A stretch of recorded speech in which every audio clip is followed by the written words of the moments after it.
to approve 6 certificated leaves of absence. No other action was taken. Thank you for that. Moving on, 3.3, approval of the agenda. Is there anything we need to I think remove or only change? item, sorry, it's all the way at the end here. Item 8.6? No. 11.5. Okay, so we're going to remove item 11.5. And what about 8.6? Sorry. I think we're going to repeat that. Oh, and yes, 8.6 will be, we On the will, next, the yeah, March meeting? move to our next meeting because of illness, so. Okay. Because Okay. of what? Because of what? Illness. Illness, yep. Jamie fell sick. Yep. So we're going to bring that back. Is there any other changes the board would like to make or move anything around? So we're taking off an item on discussion? 11.5. 11.5, yep. Okay. I'll move to approve. Okay, is there a second? I'll second it. All right, all those in favor? Yes. Okay. Okay, public comment on non-agenda items. I believe we do have some public comment. I'm just going to read our disclosure before you go. If I may, individuals may address the board on agenda and non-agenda items during public comment and/or at the time they are under consideration by completing the speaker form provided on the table at the entrance and submitting to Renee Holes, administrative assistant. Public comments are limited to 3 minutes per individual. Speakers will be chosen in random order. A timer will be set for 3 minutes. If you do not complete your comment when the timer rings, you may leave a written comment for the board's information. Each person may only speak once per agenda topic and is required to address the board from the podium. A total of 20 minutes public comment per topic will be allowed. In exceptional circumstances, the board may consider adjusting the amount of time allowed for public comment. Public comment cannot be acted upon or discussed by the board in accordance with the Brown Act. The board may request staff to respond orally at the meeting or at a future time. If you require translation service, please contact Renee Holes at the district office 72 hours in advance by phone or email.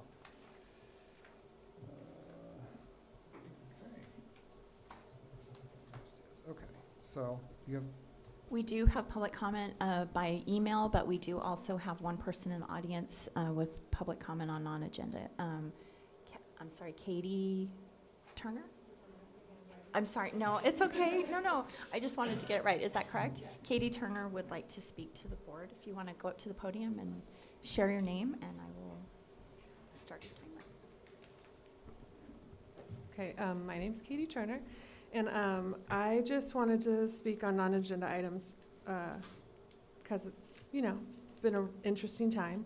And I wanted to say thank you first for reaffirming your commitment to maintaining a safe environment for students and families regardless of their immigration status, and that I hope our district continues to stand strong in protecting all of our students at risk from unlawful executive orders, especially our immigrant and LGBTQIA+ students. We need to do everything we can to make sure kids know they're safe and welcome and valued and protected in our schools and communities. I also want to share that how grateful I am for all the hard work our teachers are putting into our children in the district. It's been a lot of tough years for teachers all over, and I know our district has felt that too, but in my experience, our teachers work really hard to reach out to students and create meaningful, engaging curriculum that not only asks them to think critically, it broadens their horizons and encourages students to think outside the box, outside their lived experiences in our small town, and outside their race, identity, and cultures. And after reading what I think was a New York Times article last year about how students are getting to college having never read an entire novel, I'm really glad our district has teachers who are teaching and reading novels to our kids. Not only does it, help them develop reading comprehension, but it helps them develop compassion and empathy, which is something our world deeply needs right now. So I just wanted to let the board know that I'm really grateful for these things, and I hope you as a board continue to support this kind of education for our kids and support our teachers in every way possible, because they put so much into their work, and it's not easy for them to take care of themselves and their mental health while putting so much in as parents and community members and the district I hope we can all try to support their well-being in any way we can as they support our kids. Thank you very much. We also have 4 emails submitted that are public comment on non-agenda items. And Joe has asked me to go ahead and read those to the board. So the first one was sent from Scott Taubold. And it says, "Dear supervisors and board members, must we have such an I'm Not Your Perfect Mexican Daughter books read in our schools? Hispanic culture is different than our own, in fact, different than other Hispanic cultures. However, I am unaware of how offensive this can be to some. Please, there is no need for this type of literature being read in schools, or if there is not, at this cost of offending young people. Thank you." Scott Taubold, PhD. Second public comment is from Sophie Vieira. It reads, "FBUSD needs to reinstate school fees with new construction. As the only district in Mendocino County that is not collecting these fees, it is fiscally negligent to continue this practice. These funds are needed in our schools. On Donors Choose, there are 16 projects asking for $25,833. One is asking for new physical education equipment, which is something that should be provided to our students. There are no excuses as to why you as a board are not collecting these funds from our community for our students. Thank you." The third email is from Kathy Lynn Westfall. "Dear board members, I would like to bring to your attention the not recommended for under 18 years old, in quotation, book that the 8th grade humanities classes are having read aloud in class. The name of the book is I'm Not Your Perfect Mexican Daughter. Please let me know when this can be put on the agenda and what you need in order to do so. There are far better books to uplift the intellectual side of these children rather than keep them down educationally and socially." Kathy Westfall. And then the fourth one we have is from Carrie Ann Becker-Fishman. "Dear members of the school board, I am writing regarding recent concerns about the required reading list for our middle school students, though my thoughts apply equally to the high school as well. I understand that some parents have raised issues with content addressing sexual topics. However, I respectfully ask that we consider the careful process by which these texts are selected. Educators and curriculum specialists, trained professionals in childhood development and education theory, chose these materials to align with state standards and to meaningfully engage students in their learning. Our educators are equipped with the training and credentials necessary to select literature that supports academic growth and development. These texts are chosen not only for their literary merit, but also for their capacity to promote critical thinking, cultural understanding, and historical context. Before deeming a book unacceptable, it is important to understand how it fits within the larger curriculum and educational objectives it is meant to serve. It is also worth noting that while some may express concerns over certain content in these books, our students are frequently exposed to more unfiltered material through digital media and entertainment. This really underscores the value of a carefully curated curriculum designed to provide balanced and context-rich learning experiences facilitated by highly trained individuals in a carefully curated environment. Moreover, if parents are dissatisfied with the curriculum, there are constructive ways to engage to understand rather than attack by conversing in good faith with instructors and/or exploring alternate reading options. Thank you for your commitment to maintaining an inclusive and academically rigorous environment for our students. I trust that the board will continue to support the professional expertise of our educators in shaping a curriculum that both challenges and nurtures our community's young learners. Sincerely, Carrie Fishman, former FBUSD English teacher, associate marriage and family therapist in the community." And those are the public comments on non-agenda items. Thank you. Is there any further public comment on non-agenda items in the room? There's not. Okay. So moving on, item number 4, patriotic exercise. I will read the Pledge of Allegiance.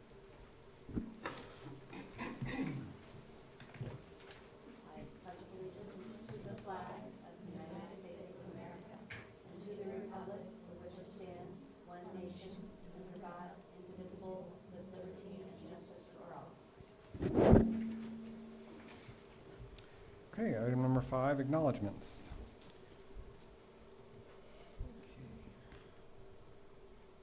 Sorry, I was preparing for another item here as we're.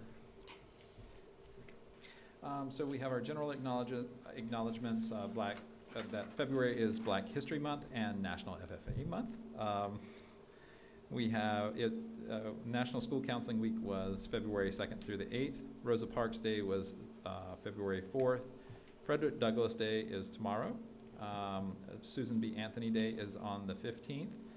National Parent Teacher Association Founders Day is on the 17th, and President's Day is also on the 17th.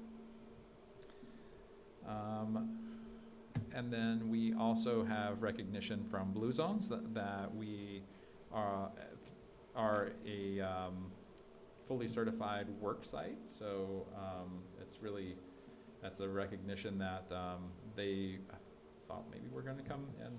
They were supposed to be here. I think But maybe I the wonder if the weather hadn't kept them from that, because they come from Willits, I do believe. So anyway, all of our work sites have been certified, so it just shows that our district's continued commitment to wellness and support of our students and our staff. Okay. Item number 6, communication. This is again any communication any board members may have received that they want to report out on. I received a bunch, just in the grocery store, about novels that are being read and support and against.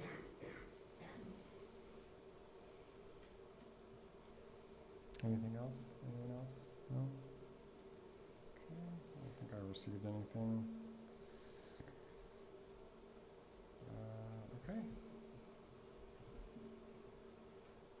So item 7, public comment on agenda items. You can either provide public comment now or on the actual agenda item when it comes up. I don't have any at this point from. Okay, from anyone in the group. room, public comment on agenda items? Okay, moving on to 8.1, student representative report. Ms. Lillian. All right, so I didn't hear back from all the schools, but I do have some from most of them. So to start, at Dana Gray, things are moving right along. The Great Kindness Challenge Week was a success, with 70+ students completing their kindness checklist, and their door decoration contest was very successful. Teachers and students have really been enjoying the Lou Interactive Playground, learning while they play. Clubs on campus are growing. They now have a chess club and a drama club in the morning once a week, and music or art every day at lunch. And they say that the drumline is a real hit. And then for the middle school, they were delighted to host instructional rounds for staff last week. Participants visited their classrooms to see standard-based instruction and student engagement strategies. And their instructional coaches are bringing their teams to the high school, and they have been throughout the week to see the same. Their event on tomorrow is the end of the grading period, as well as their Valentine's dance. February 17th through the 21st is the February break. Basketball season is continuing, with softball tryouts beginning this week and soccer tryouts beginning the week we get back.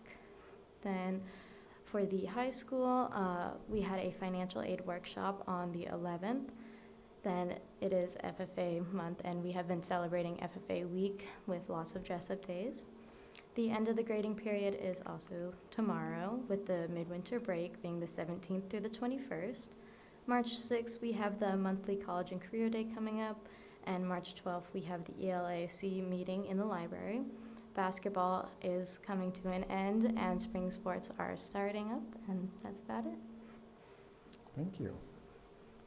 8.2, general obligation bond funds construction project update. I don't know if Dawn is joining us or not. Yes, Dawn She is. is, okay. Virtually, yes. Virtually. Dawn Yes. is online. Dawn, can you hear us? Yes, I can hear you. Okay, so I'm going to put your slides Okay. up on the screen. Okay, thank you.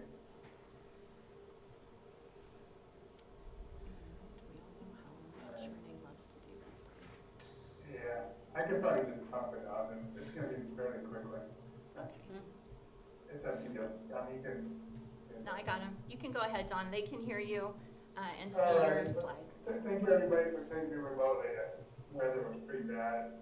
I was a little bit under the weather myself, so I hope to come in person next month. At any rate, it's pretty routine and boring, and the boring that we like in construction, where we're just moving forward. I reported last month that we got the building closed, which is great because they can move forward and do all the interior improvements without being hindered by the weather. So they're really not impeded on the inside. So if it looks like nothing's happening on the outside, things are happening on the inside. They did want to paint the building on the outside, but that's where the permitting. And they also want to get going on the site work for the playground area that's south of the building. But that part of the schedule is not critical. The critical part is keep going on the inside. So it's moving along despite all the weather that you see out there. And financially, still have change orders that were credits for things that we didn't have to address. We did have some changes like fire sprinklers and stuff, but the net is that we're still in negative change order territory, so that's pretty unique for construction. And probably the more interesting things happening is they're getting started with the Fort Bragg Middle School construction over on the other side. And PK's been trying to get going on the OLED, get that together to see the OLED project over the side before here night. Probably one activity I'll be getting more active in on the OLED is PG only allows one service, electrical service per site. We have one at the high school, obviously, this long distance, so it's probably going to be more effective to do a lot.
We have service here at the high school, and so they only allow one PG&E electrical connection per parcel, basically. So we have to figure out a way to Gotcha. take that out and work with them on that. So Like we don't have the right person, like No. something's here. just a Okay, minor gotcha.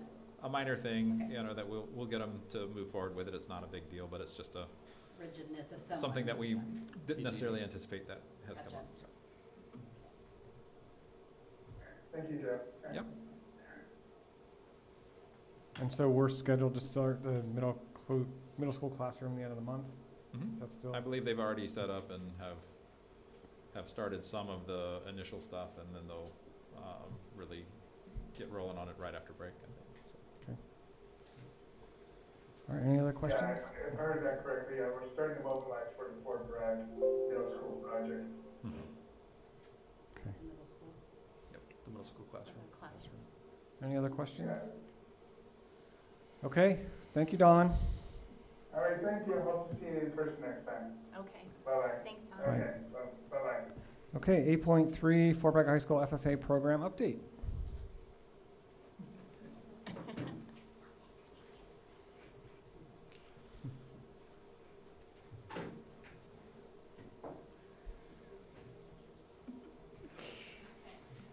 Hi, everybody. My name is Keenat Hale. I'm our chapter vice president.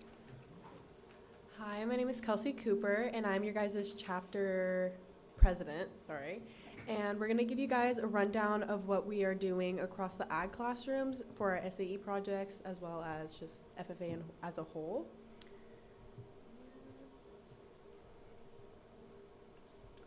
All right, so focusing on our classroom, these are our current ag advisors. On the far left, we have Mr. Baser, and this year he's teaching Ag Mech 1, 2, and our fabrication class. We also have Miss Iverson teaching our sophomores for ag chemistry. We have Mr. Rand running the middle school ag program as a whole. And we also have Miss Oliva teaching floral, horticulture, advanced ag, and ag biology this year. As for our ag mechanics pathway, ag science. Just kidding, this is our ag science pathway. For our ag science pathway, currently our freshmen in ag biology have been incubating chicks, so that has been super fun for them. They've been learning about genetics and how that all works, kind of an introduction. For our ag chemistry kids, they are learning about moles and that's we're my changing. fault. Sorry. You're good. As I was saying, for our chemistry class, they are learning about moles and sustainable agriculture. In our advanced ag class, they are learning about more vet science focus. So we are learning to do injections, as you see there, as well as wrapping animals and learning different things about that as an introduction vet class.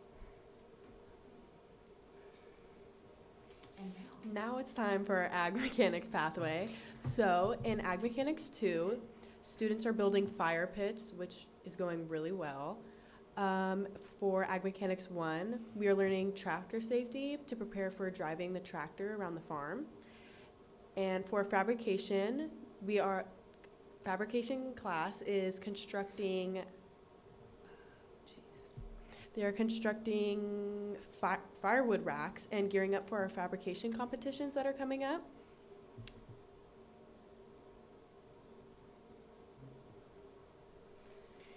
As for our floral and horticulture pathway, students are gaining hands-on experience within floral design, with some of our students also contributing to our community floral subscription. In horticulture, students are maintaining the greenhouse as well as collaborating with the Noyo Food Forest, which is right across the street.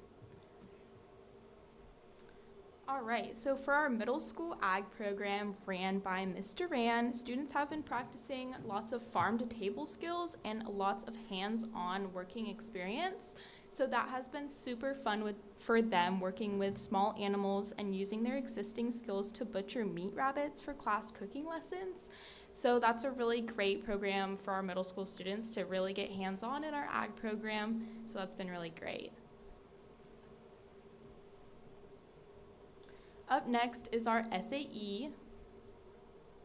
So for our SAE, we have, so for anyone who doesn't know, SAE stands for Sustainable Agricultural Experience.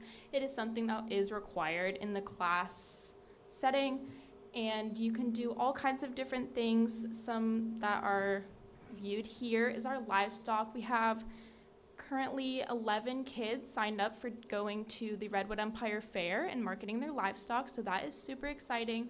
We have been growing and have, more kids at our school farm, so that's been really, really exciting. As for our spring, we are bringing back back to the SAE part.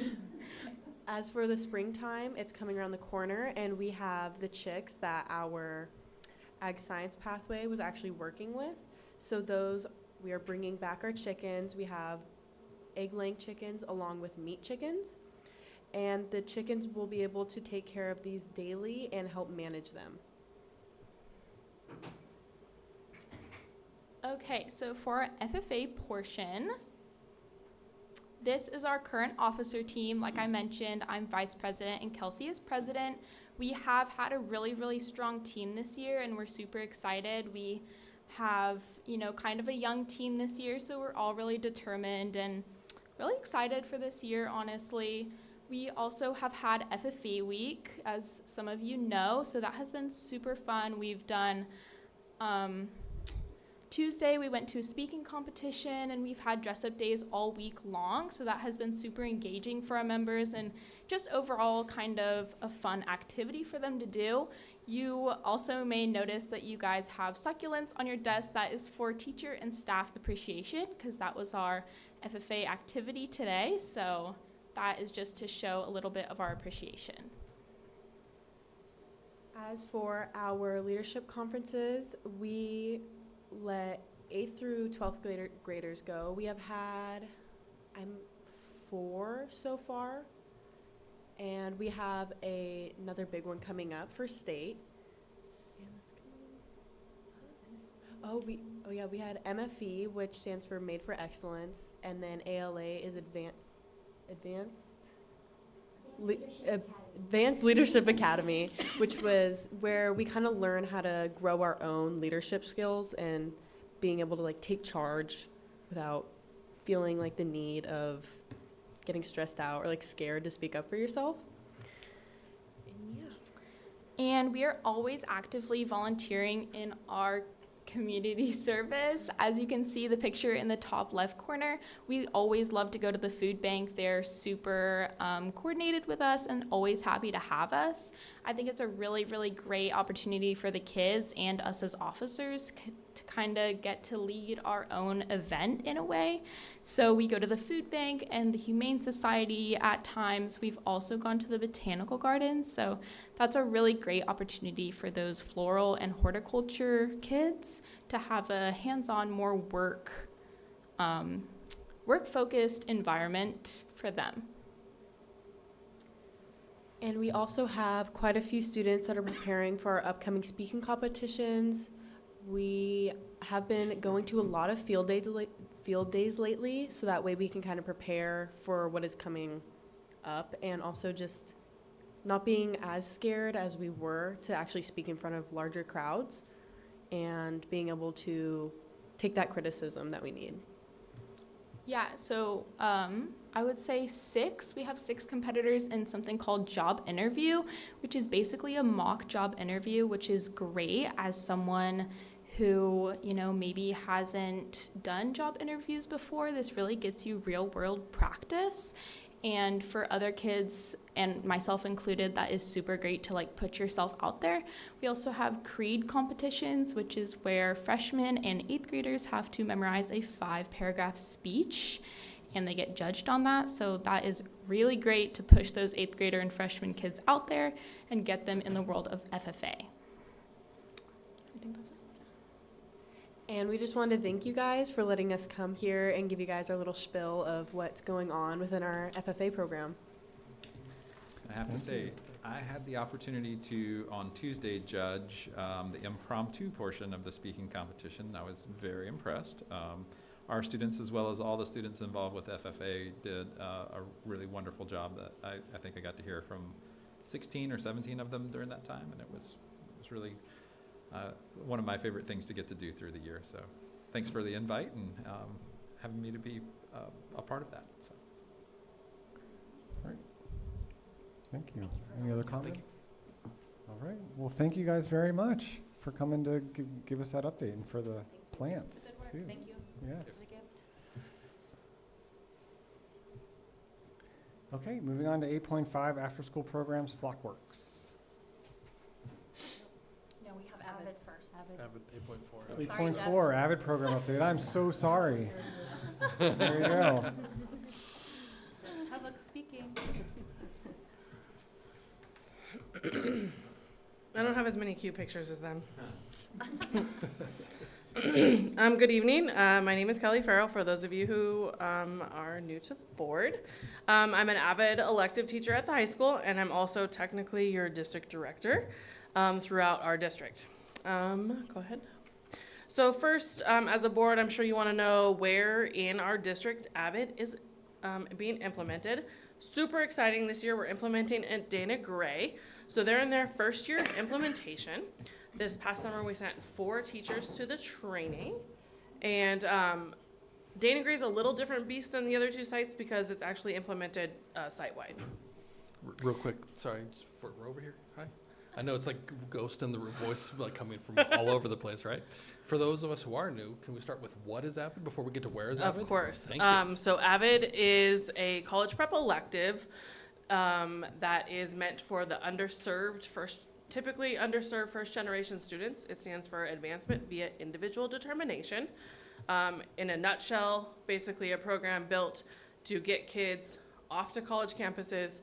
What is the process for applying to college and getting them money and getting them out of Fort Bragg and seeing what's out there.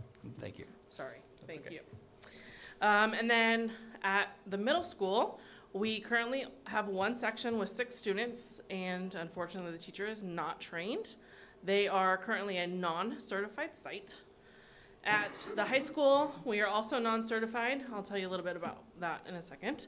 We do have 4 sections, so 1 per grade level. So one thing that we do at our school is we have 1 section per grade, and that teacher actually rotates with the students. That's the model that we've chosen. So in 9th grade, we have 20 students. In 10th, we have 23. In 11th, we have 22. And in 12th, we have 20, and all elective teachers have been fully trained. One thing to note is that the high school is non-certified because of the fact that Avid now wants us to push out site-wide. And so if we were certifying us just on our electives, we would be highly certified. So that is a little distinction between what we used to be. Next slide. So professional development. One of the most beneficial parts of Avid as an educator is the professional development that they offer. And so here's showing you the data from the last 3 years. Last year we focused on sending Dana Gray so that they could get up and running. So their staff went last summer. The summer before that we kind of did a Fort Bragg High School reboot where our team went. And then the year before that it was just a few of us from the high school. Again, Dana Gray would like to keep going. Sorry, I thought Jamie was going to be here tonight. And then a couple of the high school teachers, but we can submit that proposal at a future. Okay, so what's happening? I'm going to go through kind of each of the sections. So our seniors, which is kind of the payoff year, right? These guys, a lot of them have been in Avid. Go ahead, next slide. For 4 years. So the seniors at Fort Bragg High School are again in their payoff year. So as you see, only 85% are A to G completers, but still that's about 3 times what our site is. As the elective teacher, they can choose to keep students who aren't meeting A to G and just have them follow along with the process. But some pretty amazing stats there. 100% of them have turned in their Fort Bragg High School General Scholarship and completed their FAFSA. Over 150 of the individual college applications have been submitted for these seniors, and over 50 acceptances. And this was last week when I talked to Ms. T. So it's pretty impressive for such a small group. And right now they're working on life skills. In fact, they just completed their own taxes, which is pretty cool. The juniors, I'm a little partial to because this is my group. So the junior year is kind of the big college planning year. Together they've researched, every week we take 2 virtual tours, and they've kind of narrowed down where they would like to go visit in their 3-day trip. So this year our plan, which you can see on the left there, is to visit Marin Junior College, Santa Clara University, Universal Technical Institute, UC Davis, CSU Sacramento, and hoping with your permission to sneak up to University of Nevada in Reno. And this will give our students firsthand exposure to all college types. This will be one of the first year that the Avid classes have actually stopped at a trade school. And I'm really excited to have them get in. UTI and Carrington actually is gonna both give us tours. So the kids will get to see what it's like to go from Santa Clara private university to a trade school the next day, which is pretty exciting. And then also on Saturday on our way back, we're gonna be attending a college sporting event, watching Sac State play UNR in softball. And so 6 of the girls are actually on the softball team, so it should be pretty fun. So the freshmen and sophomores right now, they kind of focus more on study skills, the Avid strategies, college research, and career exploration. We actually had a panel of 6 FEHS alumni come back and talk to us and share their experience. So some that are close at CSUs, and then we also had Emma Freeland come all the way back from Boston and share with us, and the kids really enjoyed hearing from their own peers. We don't have any direct update from the middle school, as you can probably see why. And then when we jump down to Dana Gray, I'm super proud of this team. So they went off to Summer Institute, looked at all the different strategies, and decided that they wanted to focus on a couple of things. And one of them is organization, and the other is these 2-column notes. And they're doing it in their social studies class. The teachers are loving it, and the kids are loving it. And I'm seeing that firsthand with my own daughter. So very proud of Jamie and their staff, and it's super cute to see Avid in the elementary. One of the things we notice here in Fort Bragg is we don't get out much, right? These kids don't get on college campuses very often. So one of the things, and especially now that COVID is coming out, more colleges are opening up to us. So on Monday, actually, we took a couple of vans over to Chico and Butte. The kids had a blast. We also learned that Waze and Google Maps was not always up to date as the flooding had a little detour, but super excited when they got back. There's another trip to Sonoma State the week we come back, and then also the juniors will be going on their big 3-day trip that week we return, which is kind of, the week following the grading period and the week between sports, and so we try to plan it so that the most kids can attend. And right now, all but 3 are coming. Oh, did he decide? He decided. Sorry. Okay, so as a board, I'm sure you want to know what you're paying for. So what are some of the things that you're paying for in Avid? And go ahead and we'll go one more. One of the awesome things is this curriculum guide. So if no matter what grade I'm teaching, I can click on the week and the term and the day and the lesson plan. So in theory, every Avid student that comes through is exposed to the same study skills, the same curriculum, the same financial literacy. It's all there. So yes, ideally teachers are trained, but it's pretty cookie cutter if you don't want it to be. As a site, we also have in our drive different things that we're doing each grade level so that we guarantee, again, that every student is exposed to the same things. That alone is worth the money of our site fee. As an educator, I will tell you. One of the crazy things is our regional support. So as we go through support, we have our site leaders, our district people, and then regional. Noelle Knight lives up in Corning area. And she comes, if I call her, she will come. I wish Jamie was here, but you can ask her. She came down and met with Jamie all day. They talked about how it was going, how to get into the SPED, and the TOSAs were really interested in it. And so that's something that you don't get with every program, right? They say they come in or they Zoom in, but she drives in. She was coming to Lake County and she's like, no, Kelly, I'm coming. I was like, okay. So she came in. And when we attend Summer Institute, we get this cool assessment tool, which shows where we are in our rubric, and it allows us to set our site goals. Unfortunately, a lot of times it kind of gets dropped off there, but they are there for us to see how do we get from being strongly certified in our electives to strongly certified as a site. So those are all included in our fees. Some of the things that we're not utilizing that maybe we could do better, some of them are these staff development modules. So we have access to all of these modules, which are things that we do on maybe our early release time. And this comes with slides, it comes out with teacher handouts, examples, the whole 9. In the past, we've actually done these. The middle school staff was actually really receptive of some of the strategies. So again, not that we have to, but these are things that I feel would be beneficial for some of our staff. And even if just grade level teams wanted to check them out during Wednesday ER time. Avid also has a advisory curriculum, which looking at your warrants, we pay a pretty penny to Wayfinder, and Avid actually has something that is almost identical. So again, when we're in a budget crisis, these are things that we could be utilizing a little differently. They are exposed to literacy, SEL, study skills, and all kinds of professional development. I've done these and the ones from Wayfinder, and they're very, very similar. Of course, the Wayfinder are more in-depth, and it gives students a workbook, so to say. But again, when we're talking cutting pennies, there's this option. So additional things that we could be doing as we transition away from Kelly Smith, which I will say was phenomenal. The tools that Avid has are basically Kelly Smith, just different packages, right? The Avid walkthrough tools are very similar to what Mr. Becker is using with MCOE as their walkthrough, as they're coming, like Lillian said.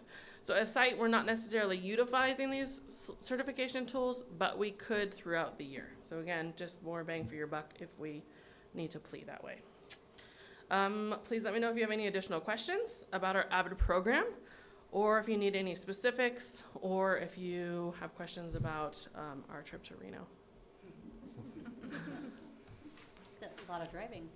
It is a lot of driving, but it's over 3 days. So we're starting here, Marin, Santa Clara, staying in Sac, going to Reno, or Davis, then up to Reno, staying the night, then coming down to Sac. A lot of driving. It is a lot of driving, but it's every type of school in 3 days. Yeah, that's awesome. Alrighty. So any glimmers of tidbits from the graduates that came back, areas to improve or areas that they felt like their skill set was in line?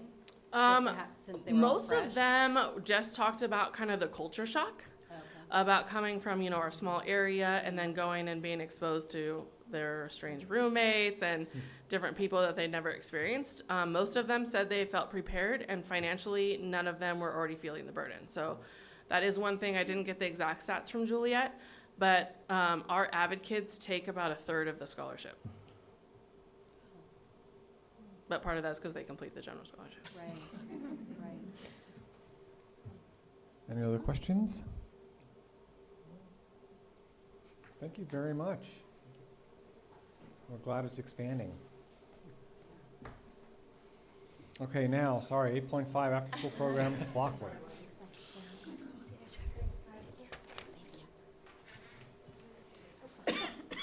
There's more, there's more. Thanks, Lillian. Yep. Yeah. Hello, everyone. My name is Jeff Tosh, and I am the executive director of Flockworks. Flockworks is a creative arts nonprofit, and we operate on the coast. And in 2023, we took over the after-school programming for the school district, and we do kudos, we do assets in the high school, and we also do art at schools at Dana Gray this year. But I want to thank you all for letting me come talk and giving us this opportunity to serve you guys in the community. And I have a 4th and 5th grader at Dana Gray, and I think it's probably once or twice a week when I go pick them up at Kudos, I get told to go back to the JD Center where we work out of because they have something that they want to do. So I have my little troops in the after-school program, so it's really cool to see. But this year has been another year of rapid growth and expansion, and I'll talk about each one of the sites and kind of the numbers that we have, and then go into some of the enrichment that we offer. So the Redwood site has been our biggest growth site this year so far, and you can attest to the challenges that are going on with construction, but they're good challenges to have because we see the progress that's being made with construction. But we have nearly 170 students we're serving in the after-school program there alone. And you could see just from last year, we only had 60. And we have 25 team members now there. We're meeting our ratio compliance, and you can just see throughout the different grades the growth that we've seen and the challenges in the TK and the K classrooms. It's not that 20-to-1 ratio, it's the 10-to-1. And so when we add those classrooms for those grades, it's just a different level of staffing that we need to provide. And so our director, Victoria Anya Franco, has been doing an amazing job of finding people in the community to work with us and staff it up. But we're really excited to see the changes that are happening and have some dedicated space next year there. Dana Gray, again, a little bit of growth, not quite what Redwood is, but we nearly have 120 students there. We're fully staffed there as well.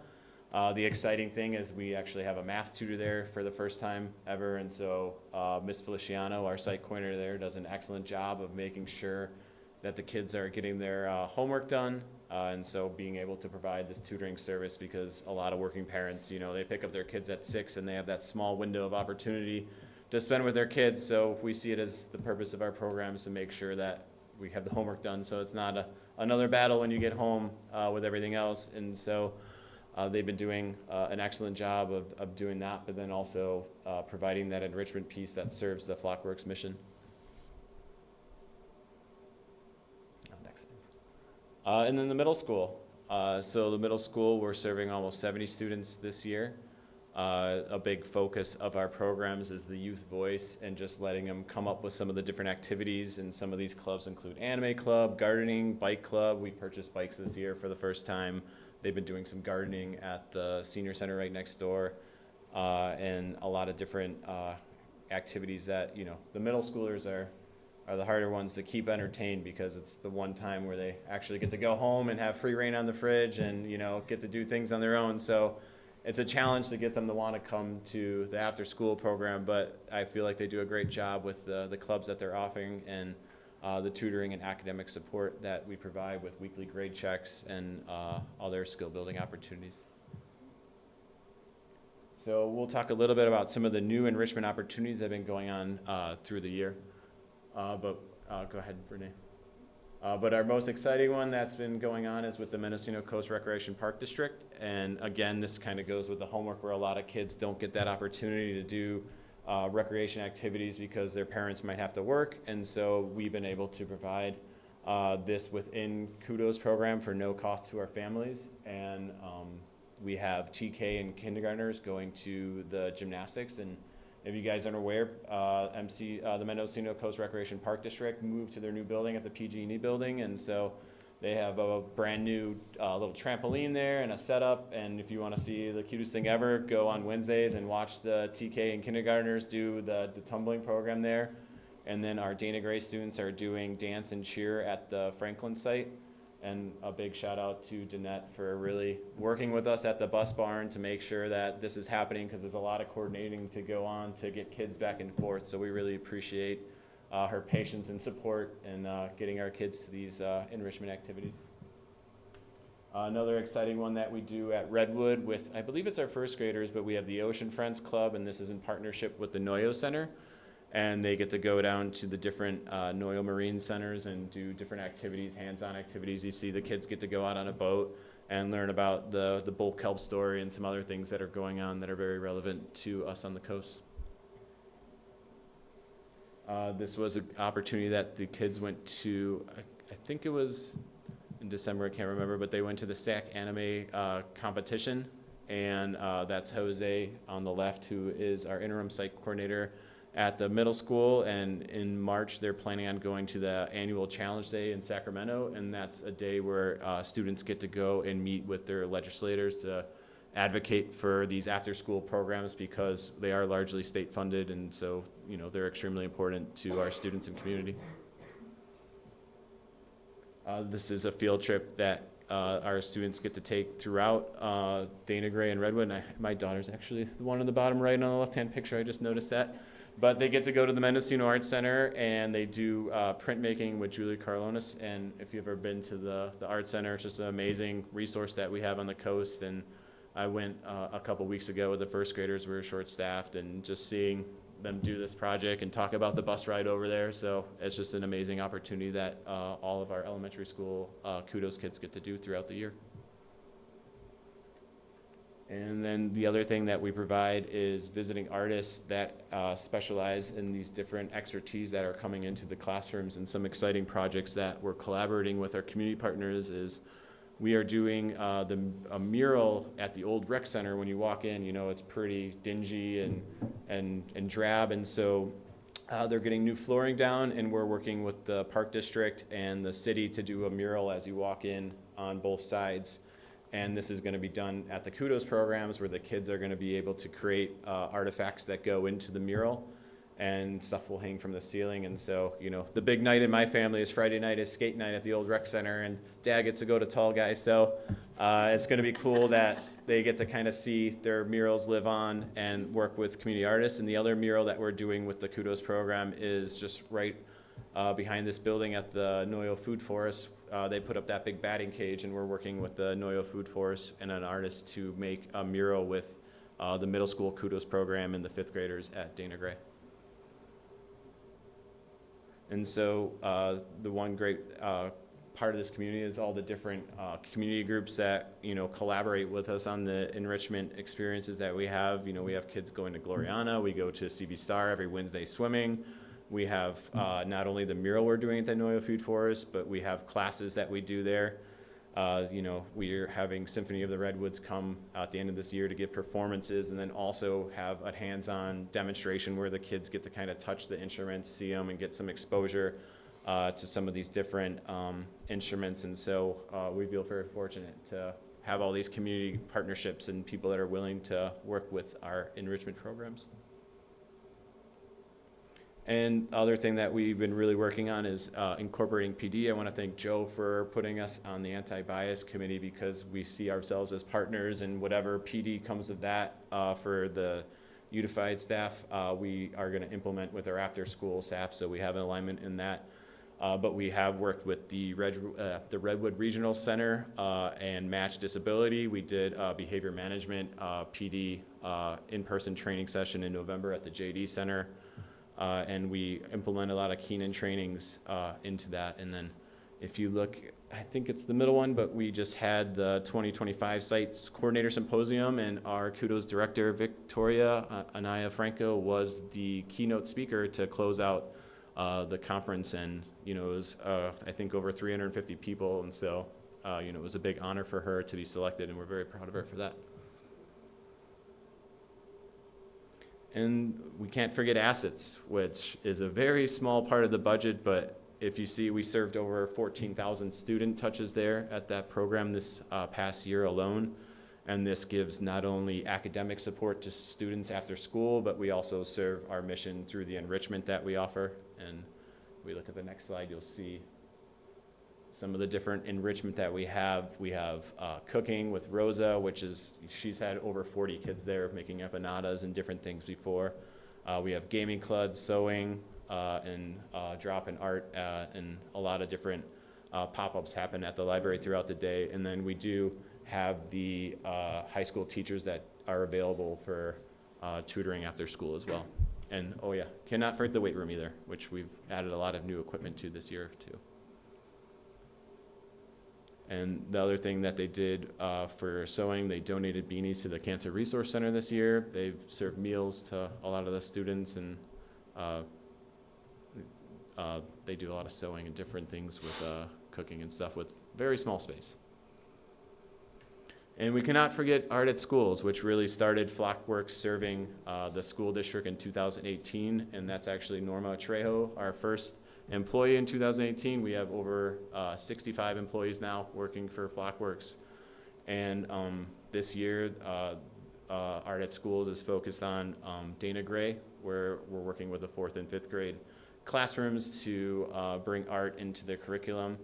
And we've been creating artifacts that align to different standards and objectives so that they could kind of live with the teachers, and it's not just a one-year thing. They could have them throughout the years. And next year, we hope to retool this program through private donations and grants to keep it going at the school district, and kind of keep it going with what Joanna Wigington envisioned, which is one of our founders of Flockworks. So just some small organizational changes we've been doing, and this is kind of a lot of the stuff where people are like, what are you guys doing at Flockworks? And it's the not exciting stuff, where we changed our workforce management system in November 2024 to kind of support our robust build out and make sure that we're having employees clock in the correct group, because we have people that work for both the Flockworks umbrella and then also the after school program. And so this was a huge undertaking, and Jamie will be excited that we are going to have a more accurate record keeping system that we'll be able to roll out that will make things a little bit more transparent. And we're developing a more comprehensive PD and training program for our new hires that are coming in, and implementing that as well. So everything's kind of digitalized, because we're finding that the more people you have, it's much more difficult to track and make sure everyone's up to compliance. And we will also be implementing a new Kudos registration program. And I have to admit this myself, on days that I've actually walked kids over to CV Star for swimming, I have forgotten my kid's swimsuit. And so, because they're going, and so we're going to find better ways to communicate with our parents and alert them when we have different activities and different things going on.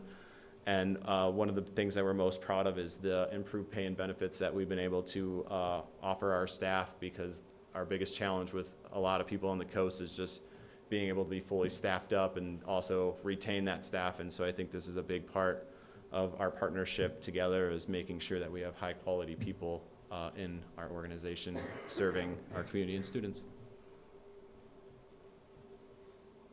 But thank you. Does anyone have any questions over anything? Any questions, comments? My only question is, it's wonderful to see, because we, at the beginnings, we didn't know how it was going to roll out, and it's really maxed out. So what's the sustainability of the, all the monies that go into this? Sure. So right now, everything is within the budget that that has been established through our ELOP program and the grants that we have. Assuming that doesn't change at the state level, which so far in all the budget proposals we've seen, they're looking at sustaining the funding at the level that it has been. So don't anticipate that it'll change. But of course, there's always unknowns in that. But assuming that's the case, then I think we continue the partnership moving forward. We have talked about the fact that we have our MOU currently exists for one more year, and so we'll reevaluate towards the end of next year to kind of say, where are we with that? We also have a federal program monitoring this year in this area. That'll happen in June, because it's really terrible timing for anybody in the finance world, but it's what it is.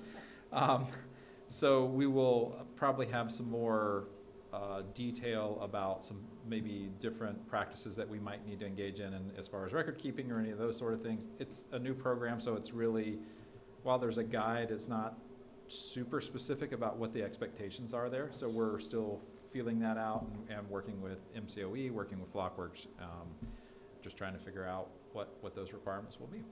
Yeah, and Victoria reported from the site coordinator symposium last year that ELOP funding is actually one of the safest streams of funding right now. So we're very fortunate to have that safety. Yeah. Thank you so much. Cool. Well, thank you so much, everyone. Thank you very much. Thank you, Jeff. Okay. We're tabling 8.6, Dana Gray. Moving on to 8.7, campus highlights for Redwood Elementary School.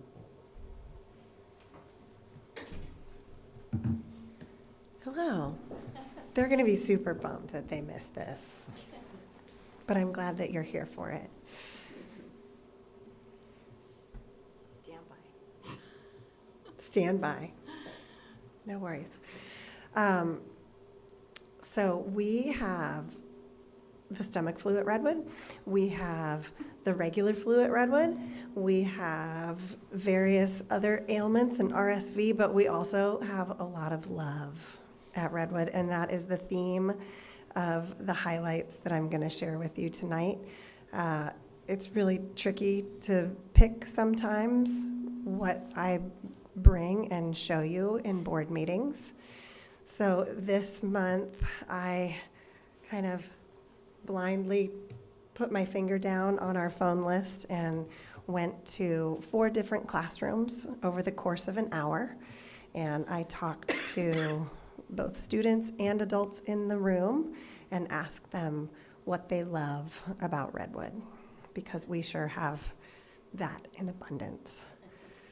And I hope that you'll enjoy seeing their faces and hearing some of the sentiments that big people and little people shared. I had it in Canva, decided to take a powder. No problem. Thanks, Renee. I have it now. There's Canva.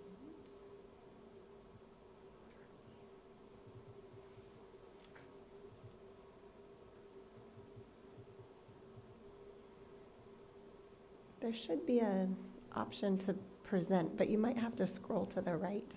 There it is, with the little arrow. No? That's share. Well, Oh, maybe it's. it'll work that way. All right. what we love about Redwood, as captured in February of 2025.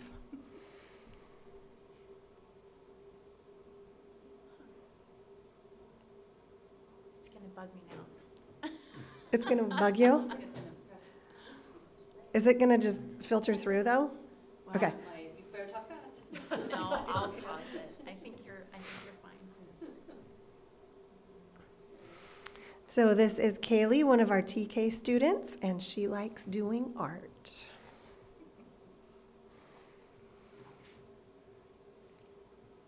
Also in our TK class, Zane, he says, I love the magnets, and I asked him to bring an example of what he was talking about. They're the magnetiles, so they've got magnets on all sides, and you can build 3D structures with them. They are really fun. I love the magnets too.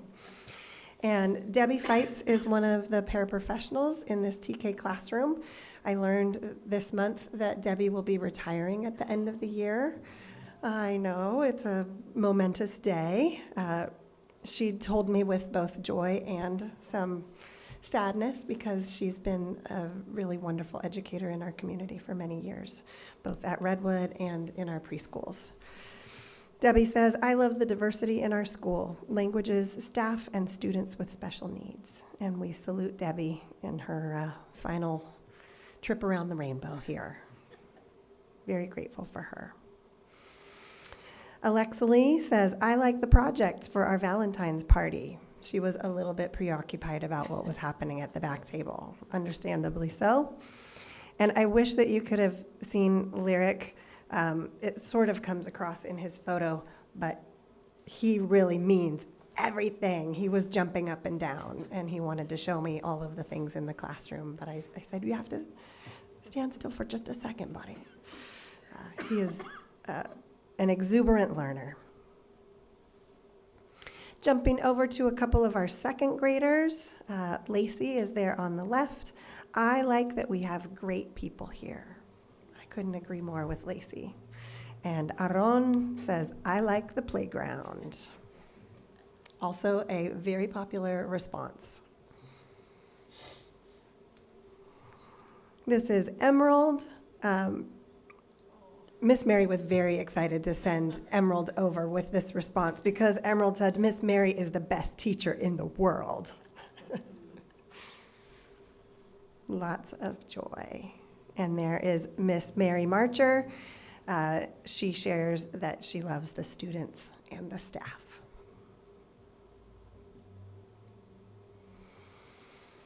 This is Ezra, also from second grade. She says, I love my teachers.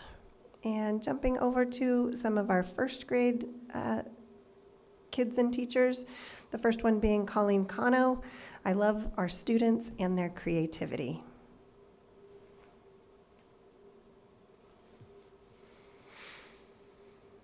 Zane loves how the teachers are nice. And Miss Kelly, Kelly Kleinbach is one of our wonderfully appreciated substitutes that shows up consistently. We are really, really happy. I caught her off guard. I don't know that she was thrilled about having her photo taken, but she is absolutely a team player and said yes. She said, I love the patios with plants. We have a peaceful atmosphere outside of the classrooms. Kelly is also a parent of 2 students in Fort Bragg Unified. Brooke says, I love my friends and recess. And Gretel shared, I love playing with my friends at recess. There's definitely a theme of recess. This is Jayla, another first grader. Jayla says, I love the butterflies and recess. And I asked Jayla to step back a little bit so that I could capture the butterfly art that Miss Cano was having her students do, but Jayla also wanted me to notice that there were actual real live butterflies in a little container close by. So they're doing a themed unit that's really popular. This is Holly Norling. She was in the kindergarten class that I popped into, and she says, I love seeing all the smiling children every day. Holly is one of the employees who works out front of the school in the mornings, rain or shine, and I'm really proud to have staff that can genuinely and cheerfully greet families and welcome students onto our campus, in addition to the support that they're Fort Bragg Unified graduate. In that kindergarten class, here's Shawnee. I like working on my heart words and letters. And Malachi says, I like going on the bus. The heart words and letters, the kids were working on a U-Fly lesson when I popped into this class. Heart words have a portion of the word that you have to know by heart. So for example, in the word said, the AI in the middle, you have to know that it's going to say eh. So you have to know that by heart. And here is Maximiliano, one of Ms. Cano's first graders. I like to play with puzzles.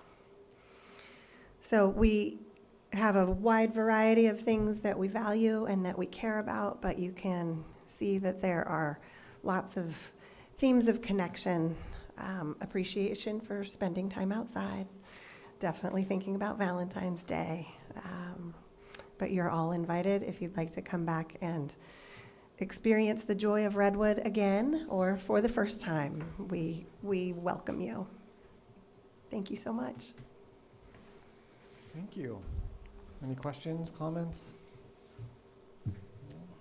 Do you know off the top of your brain the next site council meeting? Well, we had one on Tuesday. Okay, so I missed that. So I believe the next one will happen in April when we're finalizing. And is it in the morning? Is that? No, it's in the afternoon. Okay. We've got all working parents, but if you send me. I'll look on the calendar. Okay. Yeah, thank you. Okay, and if it's not there for some reason, Diana, just shoot me an email and I'll add you to the invite. How's the new admin area set up working? It's going to be amazing. Okay. We're working out some kinks with heat. We got to be able to increase the heat. It's absolutely gorgeous. The space is really lovely. We're so grateful. It's much nicer than the portable that we've been in and well worth the wait. Yeah. So the heat's affecting the new office area? Or the whole? There's been a little over? snag with the degrees that we're able to raise the heat. Oh, gotcha. So at this point, we can only raise it by 2 degrees. It's really minor, you guys. All is going to be well. But you asked, and that was on my mind today. Yeah, you're like, It's been chilly. yeah. But we're working out all those details. Ari and the tech team are coordinating with the builders, and Brandon has been wonderfully helpful, and it's all getting taken care of. Awesome. All right. Thank you very much. All right, thank you all. Yeah. Thank you, Lindy. Okay, item 8, superintendent report. Okay, so quite a few things here. We'll start off with our summer school planning. So there was a little summary that was attached to the agenda. The highlights of that are that we are planning to run from June 11th through July 10th, so that'll be 20 days. We'll not be able to offer the daily bonus for employees that we have paid in the past, so recruiting might be a little bit challenging, but we just don't have the budget for that. It would end up being a pretty expensive portion of things. It was very nice that we had the COVID funds to be able to do that in the past. Our elementary program will be held at Redwood for the first time in several years. Just we need to give Dana Gray staff a chance to actually do some deep cleaning and some maintenance pieces that need to happen at Dana Gray that have just been neglected for a few years while we have summer school there. The high school program we'll have here at FBHS, and so we're excited about that opportunity. For a budget update, I asked Jamie to give you some ideas of where we are and kind of follow up or set the stage for some of the items we have a little bit later on the agenda. Thank you, Joe. So I thought we would briefly go over where we're currently at for our 24-25 fiscal year. On the slide here is just a broad overview, but Renee's going to help me with some handouts so that you can have a little more detail as to what's happening. Keep in mind, these are our actual revenue and expenditures as of December 31st. I am currently working on the second interim report, which you guys will all have the pleasure of hearing and seeing next month. So the short of 24-25 is we're pretty much on target as to where we anticipated we would be. And we're on target to probably end up where we had originally projected as well.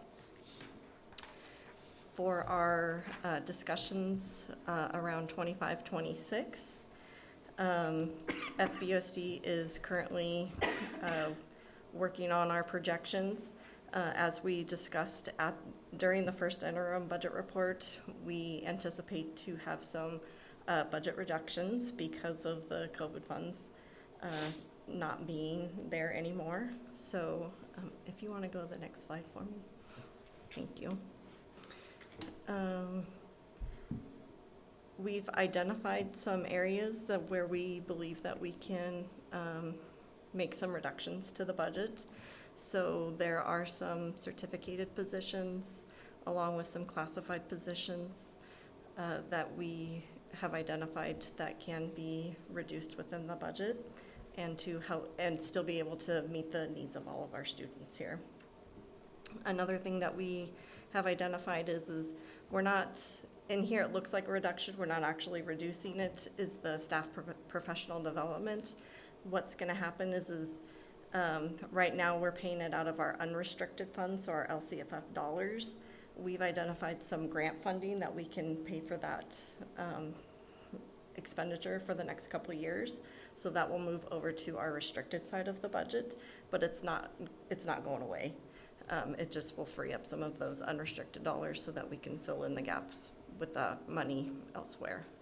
So overall, we have identified about $800,000 that we'll be reducing the budget for. Another thing I want to briefly touch on for the governor's budget that was presented in January, he does have currently in his budget a professional development discretionary block grant.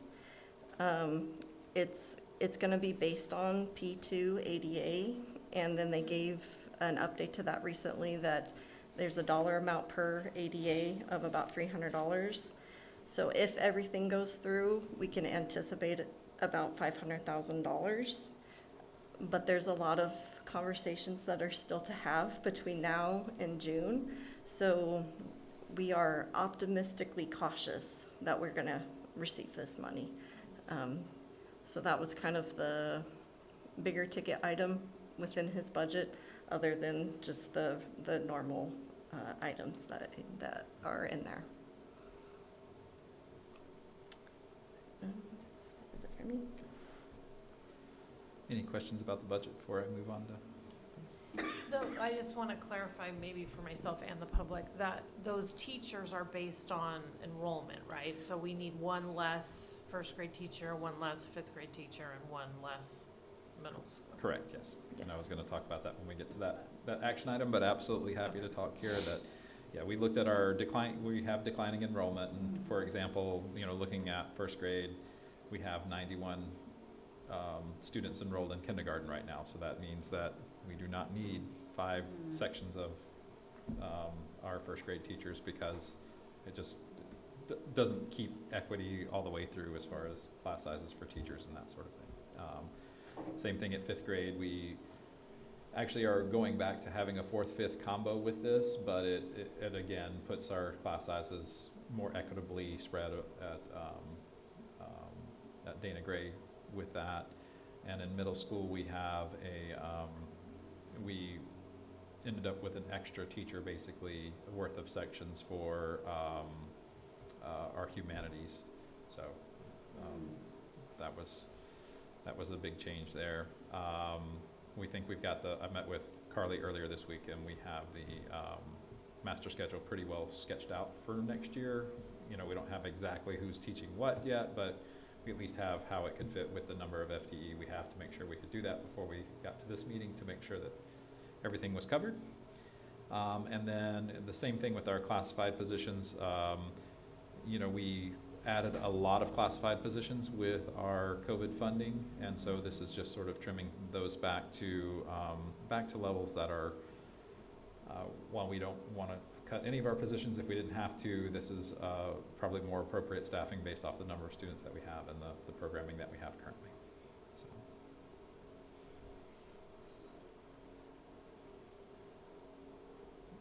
All right. So moving on, looking at student safety, we had the following week from our last board meeting, we had our second town hall meeting, and we had a couple of our board members were in attendance, so I appreciate your time there. We had 12 people total. 2 students joined us, 1 student who had been on our panel in November, and an additional student from Fort Bragg High School, just to provide some perspective. I had prepared a presentation and some other pieces. We really ended up coming around in a circle and having some really great conversations just about what's going on with student safety. Also, while a small sample size, they were students who were fairly well connected within the school structure and did not have awareness of some of the programs that we had. So that sort of opened our eyes to, oh, we've got to do something different. And so one of the pieces that we've had is our bilingual family liaisons, and our community schools coordinator went to the middle school last week and will be at were they at the high school today or maybe tomorrow? They were at the high school. I believe it was today, was it? Yeah. Sorry, schedules all running together here. To actually do some promotion like during lunchtime. They actually brought some popsicles, healthy popsicles for students as a way to kind of draw them in so they can share with them some of the mental health programs, some of the supports that we have available through our bilingual family liaison program, and you know, things like our giving care closet that we have. Just really trying to raise that awareness. We're also looking at ways of trying to get them into classrooms to do maybe during advisory or homeroom or those kind of things, doing some touching base so that they can really connect with students and not only hear their voice, but have that, again, that two-way communication so that they're hearing kind of what's available, because if we have all these great programs and nobody knows about them, then they're not really serving their purpose. We also, our district office staff on Monday were in this room and we participated in a tabletop exercise, so thank you to those of you who were able to attend. We are going to debrief that exercise and really start moving forward. We know we've got some areas of need, and this really helped open our eyes to what some of those were. And some of it is the plans exist and we just got to communicate them better, and some are we've got to do some better planning. And so we really appreciate that partnership with the Fort Bragg Police Department. They really helped take something that could be extraordinarily stressful and lower that temperature just a little bit while still keeping it a realistic situation, so that we were trying to think on our feet a little bit and move forward. I think everyone I talked to in the district office felt that it was time very well spent, and has started some really great conversations that will continue. We've also had several opportunities around hearing student voice, and throughout this year, but really over the last month and a half or so. We have students that are participating in the anti-bias committee, and we had a really extended kind of fishbowl activity that we did, where we really just had some prepared questions with our facilitator, who spent probably an hour and a half of the 2 hours really diving into what the student experience is and kind of what some of their concerns are. So I'll share a summary of that. I just got that this week, so I'll share that out with the board, and so you can kind of see some of the highlights that came from that. We also had, again, we've had students at both of the student safety town hall meetings, and so there's some notes from that that were attached to the agenda as well. You can review. And then I today participated in student listening sessions at Dana Gray, FBMS, FEHS, and Alt Ed. It was really wonderful. Spent about an hour at each site, and everywhere from small groups to the leadership class at the middle school, and asking kind of the same questions. What does success feel like for the students? You know, if equity is truly in place, what does that look like? And what are the barriers to student success? And the fun one that kids had a lot of fun with, but I think also was identified some themes was, if you could be principal for a day, what would you change? You know, like wave your magic wand. There were no barriers outside of, you know, what's actually possible. You can't make magic things happen. And so we got some really great answers.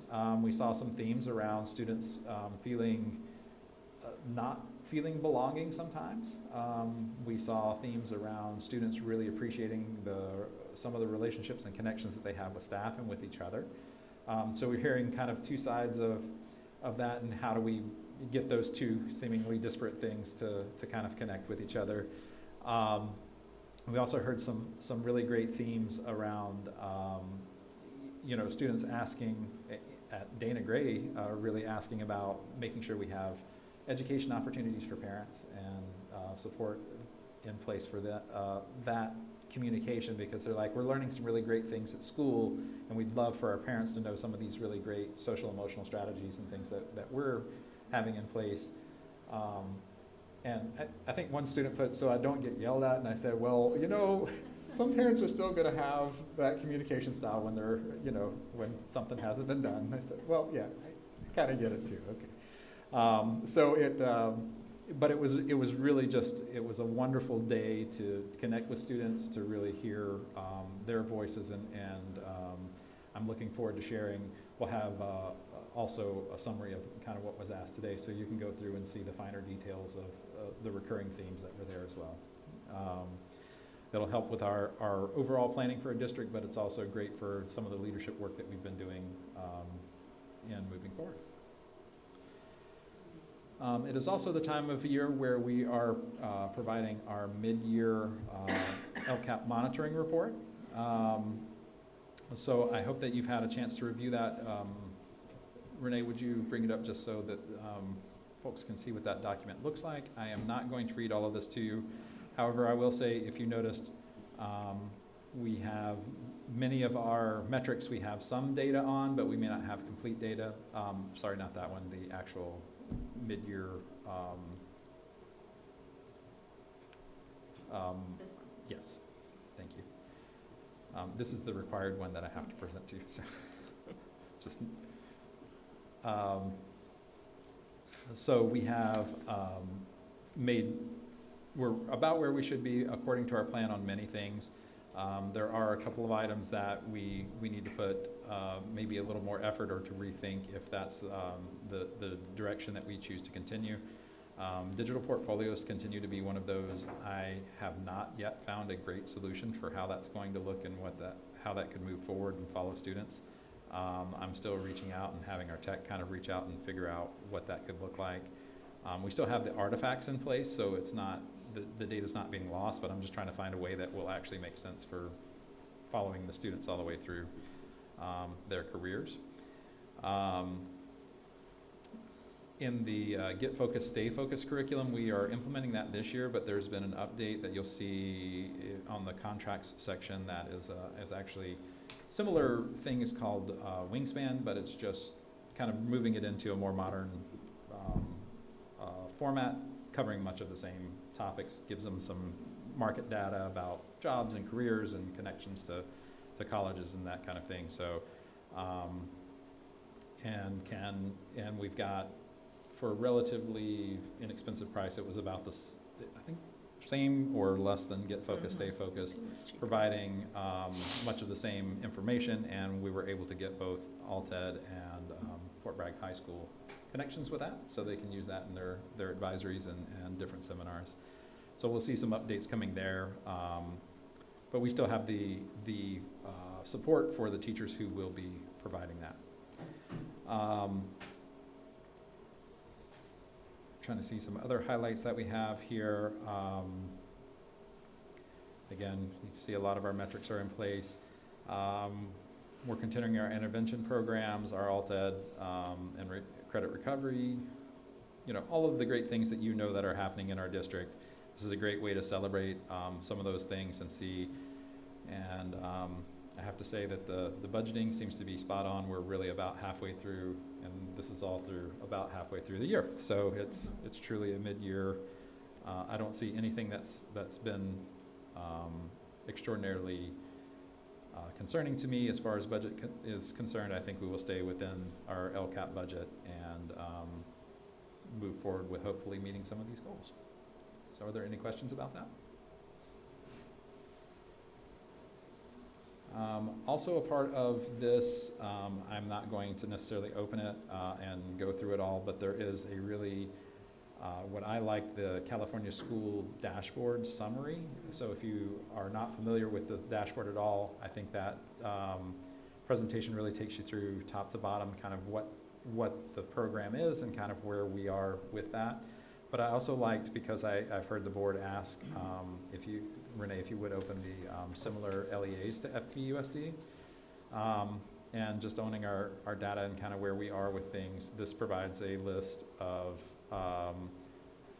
you know, what other districts roughly are size and unduplicated count. So it gives truly a up and down the state. These are the districts that are similar to us in profile, and shows you what the number under each category is, the number of student groups that are in each of the red category in each of those areas. So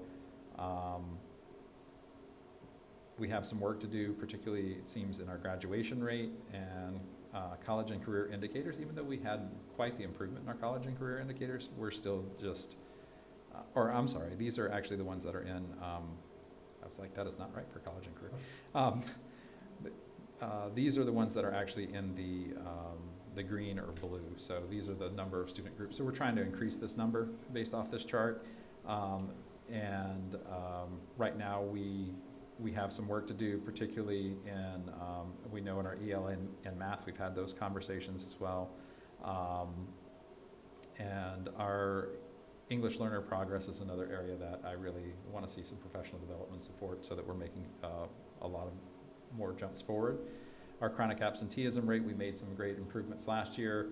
I don't know if we're going to continue those improvements this year. I don't think we'll get the 10% improvement that we had you know, last year compared to the year before, but I think that we will have some improvements. I think some of the challenges that we have are the continued sickness, and then also there's definitely been a shift, and so we haven't quite gotten our bilingual family liaisons fully up to staff. Once we have all of them on board, that will be a part of the responsibilities they have, is checking in about attendance and making connections with parents about making sure, and they're doing some of that, but we want to have it more widely spread to ensure that all students have that. Any questions about our current LCAP progress?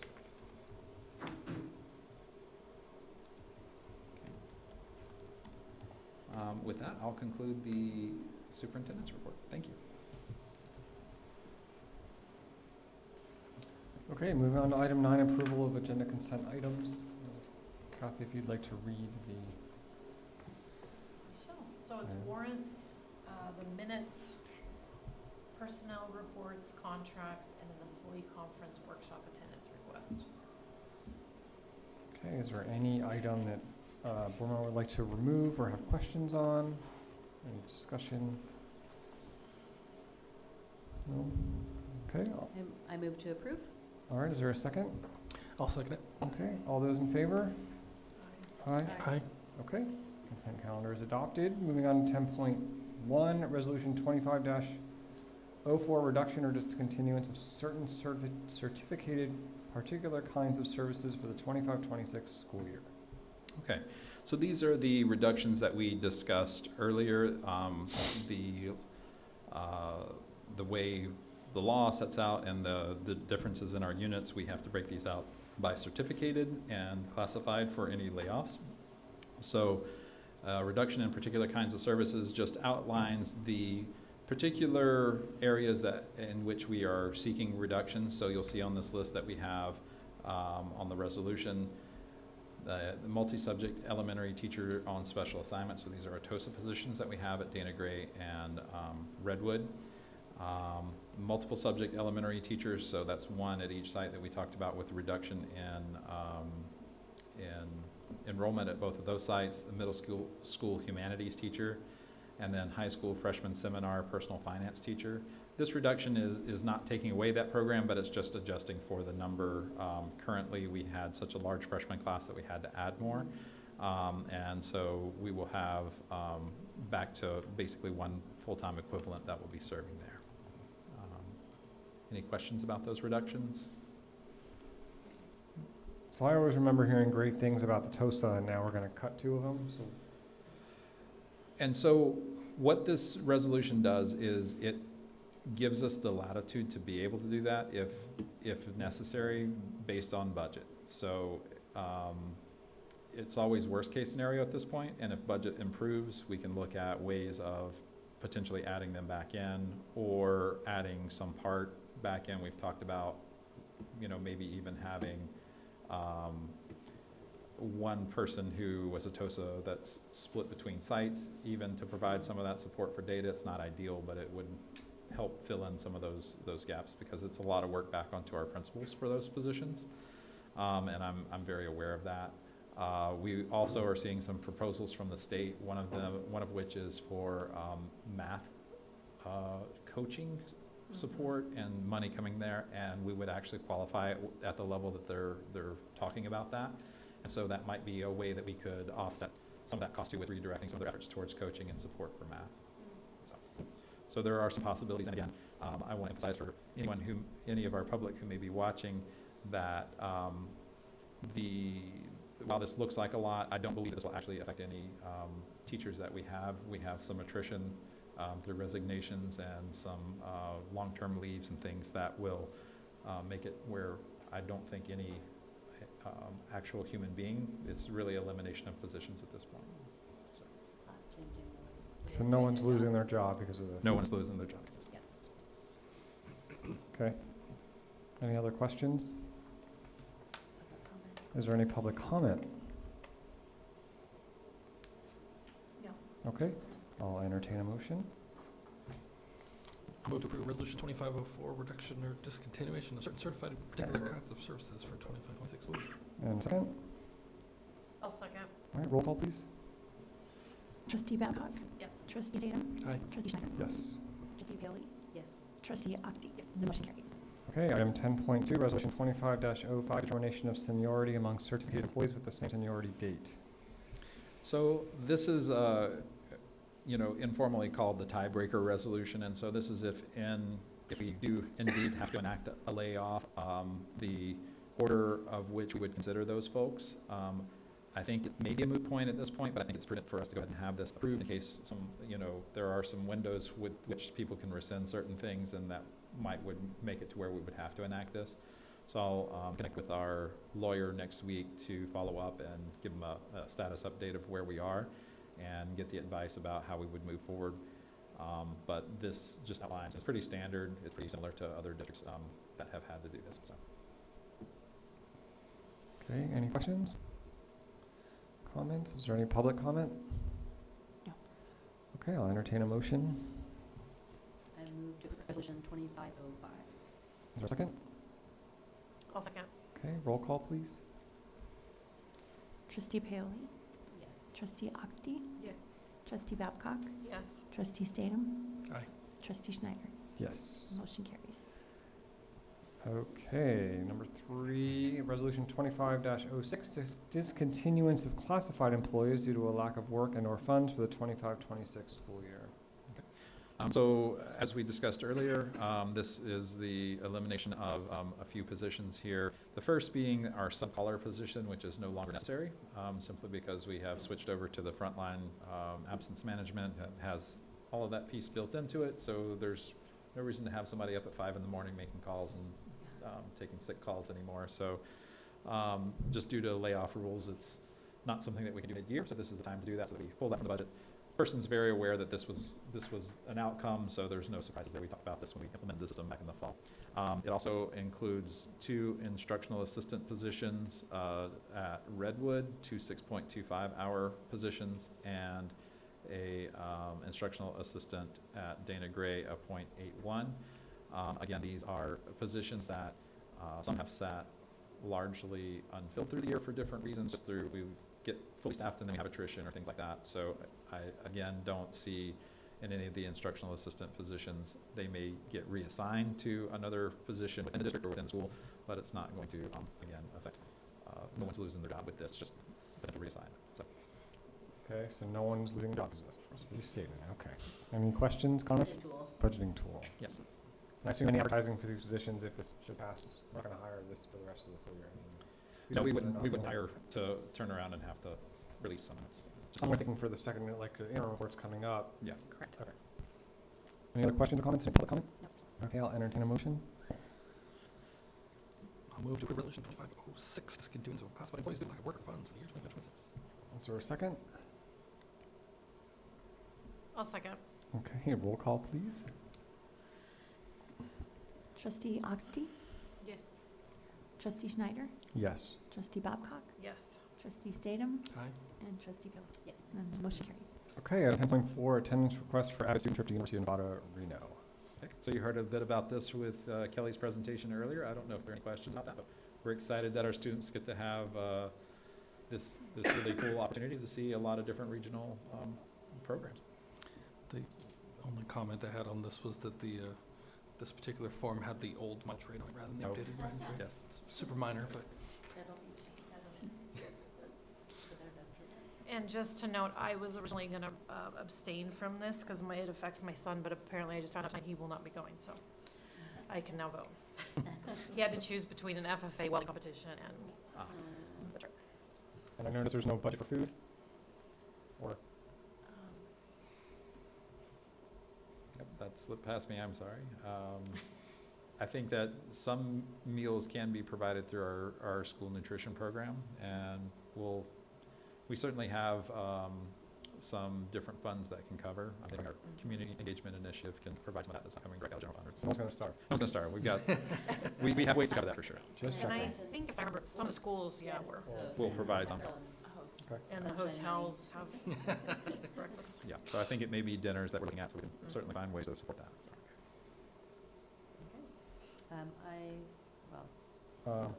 Yeah, is there any public comment? No, there's no public comment. So how are these kids driven with a van, like? a Their van? school Like a vans, van? yes. Any parents? Chaperones? No? No, it's Ken and Kelly, I believe. How many students? 18 kids? It was 20 17, minus- because she's got Yeah, 21, minus yeah. 3, she said. Okay. So no public comment, I will entertain a motion. And just, Oh, since yeah. we're asking about money, sorry, this is only coming to us because, I mean, they have funds solidified, it's just it's overnight, it's not state. That's why it's only coming Correct. out. Correct. Thank you for I don't think, clarifying. yeah, I don't think the money is the issue, it's the. Taking kids out Yeah, of state- the. state- out of state- state, state- yeah. Gotcha, thank you. So I move to approve the Reno, Nevada field trip. Okay, is there a second? I'll second it. All right, roll call, please. Trustee Schneider? Yes. Trustee Statham? Yes. Trustee Oxty? Yes. Trustee Babcock? Yes. And Trustee Gill? Yes. The motion carries. Okay, item 10.5, Fort Bragg High School request to revise early release day schedule. So when we set out the early release day schedule to start, we had a vision for the possibility of doing an alternative education week the week before our spring break. I think that was probably a big ask this year, we realized, especially being a WASC accreditation year for our high school.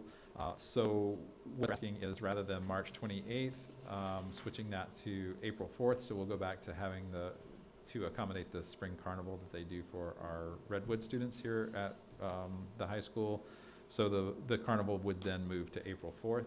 And this just wanted to bring that to the board and really the public's awareness as well through this, because it is typically something that the board approves our calendar, so we wanted to make sure that happened.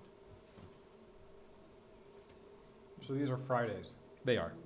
Yep, so we move from, so it'll go back to March 26th will be a a early release day in that week. And then instead of April 2nd, it'll be April 4th that becomes the early release day in that following week, so. So just one ER day a week, not two. Correct, yeah. We're not adding any ER days, just shifting where they're happening, so. When I first read this agenda item, I thought you were proposing like to change the whole schedule, like not what days of the week, but the actual like bell schedule. Oh, And I was no, like, oh my no. gosh, what are we doing? And then, anyway, I'm like, oh, that's nothing.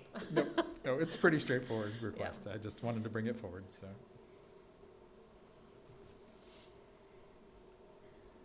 Are there any other Okay, questions? I'll move, oh. Yeah, any public comment on this No, one? there's no No? comment.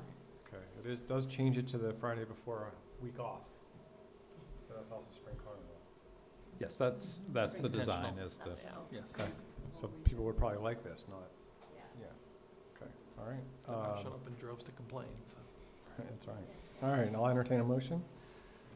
I'll move to approve the Fort Bragg High School release to revise, or request to revise early release day schedule. Second, I'll second it. thank you. Roll call, please. Trustee Babcock, Yes. Trustee Paoli, Yes. Trustee Oxty, Yes.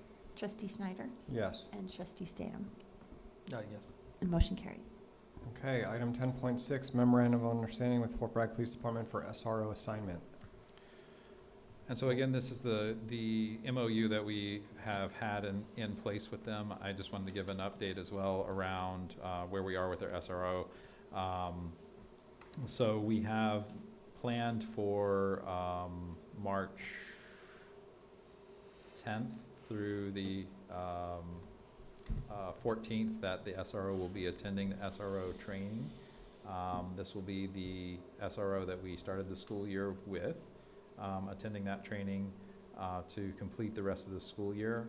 It's part of the bid cycle that they have through their union, and some issues that they can't move a new person in kind of mid-year. It just created a whole lot of administrative issues for them.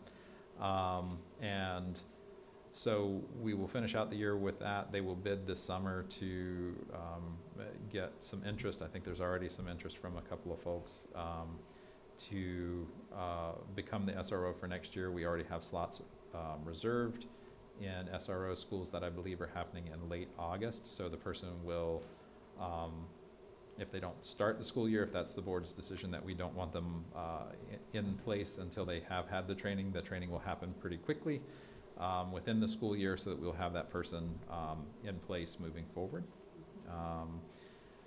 So that's the general update around that. Are there any questions?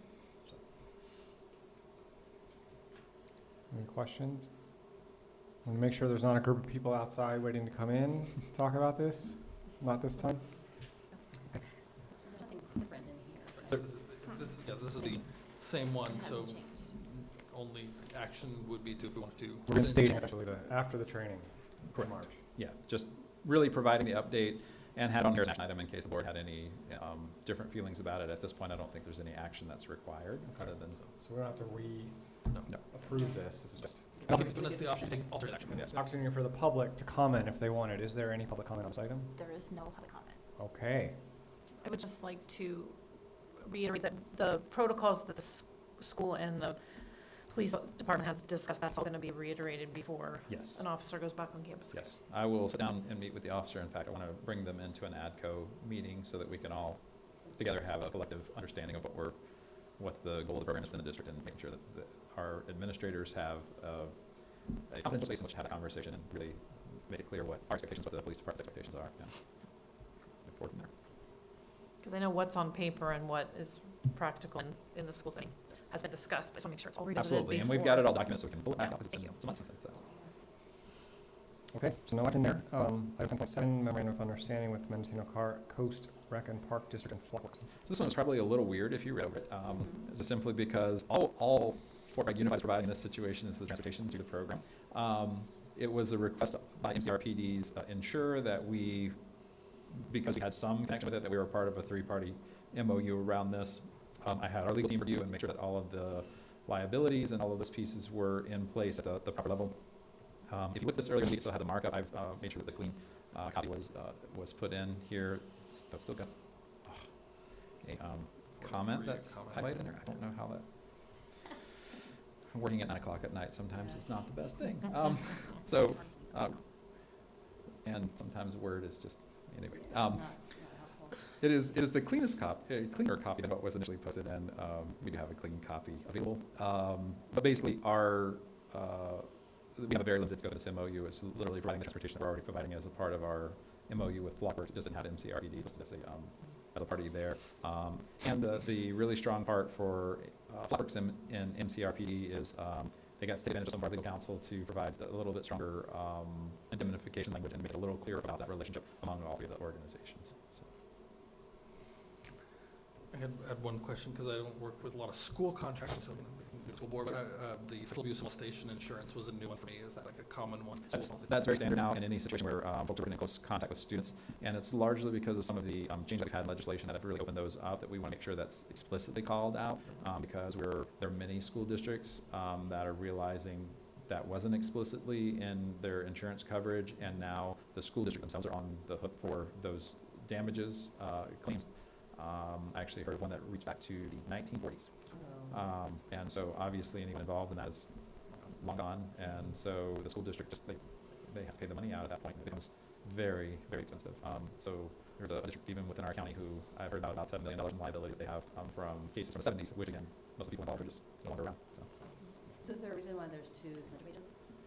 Page 6 has the typo in it, but 5 looks better. You don't have the language and witness whereof the parts of execute this memorandum. I don't know. Sheet. I think it's just an extra. Page you find it says unified, not united. Yes. Thank you. But that looks like it's really the. Yeah. Okay, any other comments? Any public comment? No, there's not. Okay, I'll entertain a motion.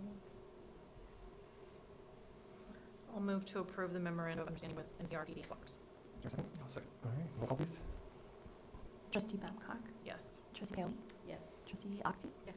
Trustee Statham? Yes.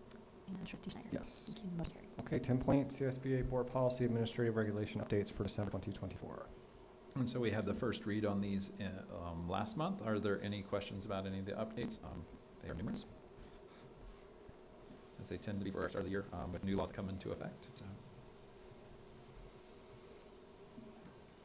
There's one option in the summary that's delete AR, yes or no. Nothing's, oh, it says delete, okay. So yes, that's a yes then. Yes. Okay. No Yeah. would be if you didn't have it in the motion. Right. Gotcha. Anything anyone want to go over, have questions about? Okay. Is there any public comment on these? No, there's not. Okay, I'll entertain a motion in that case. I'll move we approve CSBA Board Policy Administration Regulation updates for December of 2024. Is there a second? Second? All right, roll call please. Trustee Oxty? Yes. Trustee Babcock? Yes. Trustee Schneider? Yes. Trustee Paley? Yes. And Trustee Statham? Aye. Motion carries. Okay, 11.1 Board Equity Statement. So we have the equity statement that we've been working on. It's here in our slides. We've got a copy of it in our attached to the agenda as well. So I appreciate all the work that the board has put into that over the time. It's been in development, and as our understanding of things has developed as well. We got some feedback yesterday during our anti-bias committee meeting, so that wasn't, I didn't have time to type anything up and bring that in, but I do have some handwritten notes, and I'll have a more detailed analysis of that for you at our March 7th board workshop that we'll have. But some of the things that folks say resonated with them, the aim of the statement moves us in the right direction. It shows a passion for student success. It shows that we wish to explicitly teach diversity, and that we want to meet students where they are to move them all forward. And so those are things that committee took out of that. So I thought those were pretty powerful takeaways. There were some just basic questions about things that I'll summarize for you, but most of them were more related to how within the current political environment we keep this work moving forward, and the kind of recertifying that the district is dedicated to and supporting our students and giving them what they need when they need it and how they need it.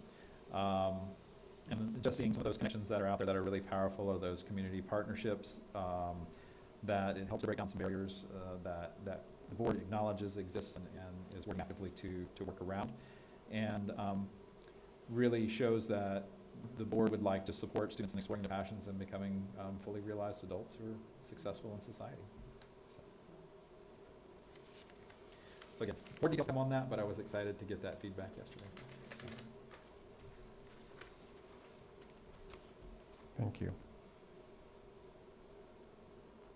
So I assume this equity statement at some point will be integrated into the policy itself. It will. So the intent is next month that we will, on the 7th, we'll continue that work on the policy that we started, and then hopefully bring a first read of that policy to the March board meeting, and so we can integrate the equity statement into the policy, but I just wanted to have this on here so that we could provide a little bit of feedback about all the work that's gone into it and some of the feedback that we received. So policy is attached to still just the draft CSBA. Mhm. We haven't done anything with that. Yeah, we haven't brought forward the other work that we've done, just because I want to try to. So that was January, we actually kind of went through plugging Yes. in the words we liked, we actually Yes. kind of started Plugging away at adjusting that. it. Yes. So I thought that's how that worked. Yeah, so we'll have that process that a little bit more on March 7th, and then have that ready for our March 13th meeting. Okay. Any other questions or comments, discussion on this? So March 7th, 2:30. At 2:30. 2:30, in here. 240. Redwood, 2:40. right? 2:40 at Redwood. Redwood. Yes. At Just to avoid the. Yes, don't come at 2:30. You can, but you'll be in line. Get run over by a Yes. bus. You could come at 2:20. Yes, that's true. Let's walk, always walk. Yes. Always walk, yes. Okay, 11.2 FBUSD to FBDTA negotiation openers. Okay, so we are required to make the public aware of what we wish to negotiate with our union. And this year, for our teachers union, we want to open leaves, evaluation procedures, annual service, and then any minor language changes throughout the agreement to fix any grammatical errors, typos, unclear references, things that come up just as the language starts to change. And we're like, oh, we changed it in this section, and now there's an odd reference that's over here. As we go through, we always notice just some minor pieces like that. And this is in addition to salary benefits. That, I mean, the whole contract is open this year, but these are the areas that we wish to focus on with our time negotiations.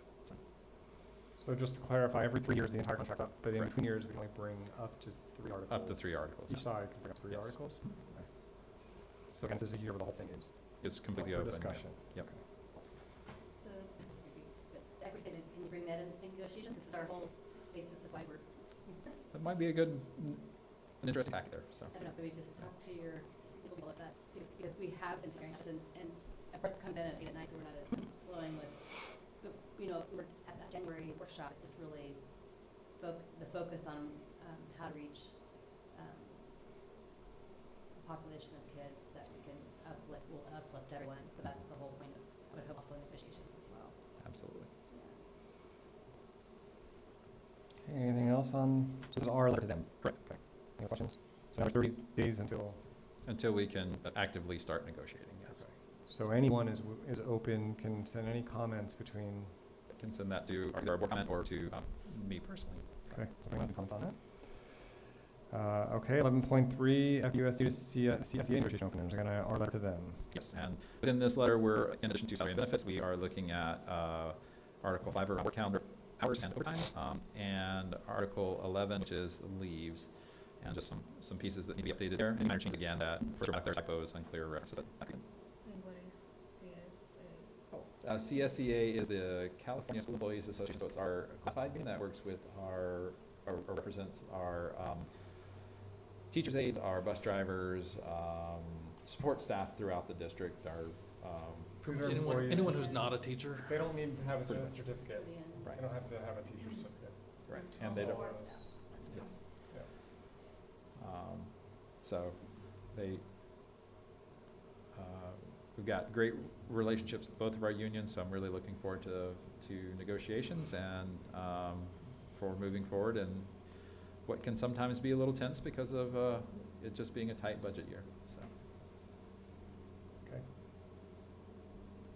Any comments, questions on this? Okay, 11.4 FBDTA negotiation openers to FUSD. This is their letter to us. Yes, so just making it public that they have shared this letter with us, and they're opening Article 16 around pay and allowance and Article 26 around safety, as well as they wish to open any articles that are relevant to the implementation of full inclusion in our district, to negotiate the effects it may have. And also want to take a look at Exhibit D, the stipends for mentors, and BITSA, which is no longer the term that's used there, so I imagine we'll be updating that language as well as part of this. So what's BITSA? It stood for Beginning Teacher Support, and I forget what the A was. It is now New Teacher. It's a very long. Yes, anyway, it's what our teachers who are new to the profession, they go through the process to help clear their credential. So once they get their preliminary credential, this is a step they have to go through with mentoring and a lot of pieces that within the first 5 years that help them get a fully cleared credential. Okay. Any questions or comments on this? Okay, and we're tabling item 11.5. We have not received anything from CSDA. We have not. For openers. Okay, so moving on to 12.1, board reports. Anyone has anything to report? There's a lot of stuff going on. I went up to the safety meeting. Kathy and I went over to the Dana Gray and checked out some of the new stuff they're doing over there with their what was it called? It was in the middle schools. They had their Zen room. What was it they were calling it? The Wellness Center? The Wellness Center. Thank you. Was very nice to see all the kids in there early working on that stuff. So yeah, a lot of stuff going on. And I'm always the webinar guru. But in the news, the California CSBA news, they do clarify that you have to have just cause to appear. I'm trying to think if this was about the remote participation. They reduced our ability to appear remotely, and they've just changed it again in 26. It'll be only 2 meetings that we can do that with cause. Because before, I think that the threshold was higher, so that was something new that came out. And then Joe and I went to the ethics for local public officials. People are wondering, like, why do I need to do it? It's our governor pushed it over to us as school boards and some other bodies. But really, if you don't do it, they could force you to resign. So there is some teeth to it. And it was good reminders, of all the, basically when you need to recuse yourself and what's appropriate business,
have a small town, you've got family members, and one good suggestion was to, if you needed, which we all could look at, Brown Act, you could go on this California City League. They have a lot of good information that's nicely assessed. So that school board members need to do training, but the AB 1234 the same training. So the Fair Political Practices Commission has an online one that you can do that's free, and it has the 2 hours of training, so that you can just go in, get it done, and not have to. Yeah, you get. You get your certificate. Yep. Yeah. Yep. You guys send a link to that? Yeah, we'll send out a If link. you're more than one position, you have to do it twice. If you're a public official, and then you're also school board. Right. It's the same training. It's just Should we be doing our 4700s, Renee? Coming due March. Yes. Okay. I felt like so we you- just did them. That's Oh, I Did did you- because you I was did- elected, yeah. Right. Get to do Like it that. again. And get your And annual that's the other declaration. reminder, is that you have, when you apply, when you run, you have to do one, and then during the year, you have to then exit. Regardless of the reason, you do another one. Yeah. Send that, or help us with that process. Yes, I'll make sure those are available before next time. Okay. Well, I just observed this tabletop extra little bit of it and then stayed for the recap, and it's great that we have such knowledgeable and helpful police personnel to help our districts through this. They've been a So- huge support, for sure. Yeah, I mean, it may seem like we have a long way to go, but it's amazing how just one of two of these exercises, it really, someone may not leave the room and know exactly what to do in an emergency, but at least they're not a deer in headlights when it happens. They're like, okay, I remember I'm supposed to do that. I'm supposed to pick up this phone and call, like it makes it more tangible, which is hugely, is a huge advantage when something actually happens. Right, well, then you're going through the role play to know, like, okay, I have a better question to ask, because I didn't really think about it that way, because I didn't realize you were doing that. I thought I was doing, this, and so. And it gives you time to think about others' perspectives and how your action or inaction may affect Well, and I was others. surprised, because there are a lot of new staff, but I was surprised, for pieces that I thought was like, oh, yeah, don't you know? I mean, it was interesting, but then some people had other, information that would,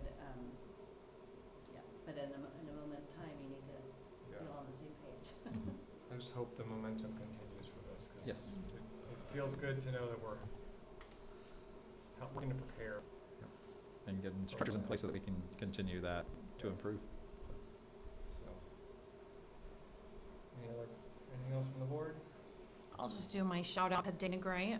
As they said, we went and did a little tour. If anybody in the public that might be still listening has puzzles and or books, there's a lending library for the adults for some mental health at Dana Gray.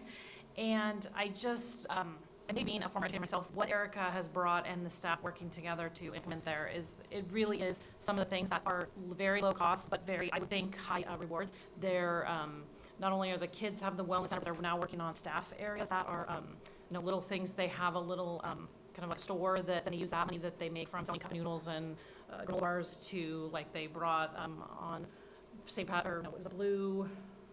Anyway, all the snacks were blue and they were free for the staff. And then they have a coffee machine and the little ice machine. She said it's a huge hit, and it was just stuff that they bought with the money. And there's nice places to just eat lunch and do coffee. Anyway, so Erica, I'm sure we'll share it with everybody if you'd like to stop by.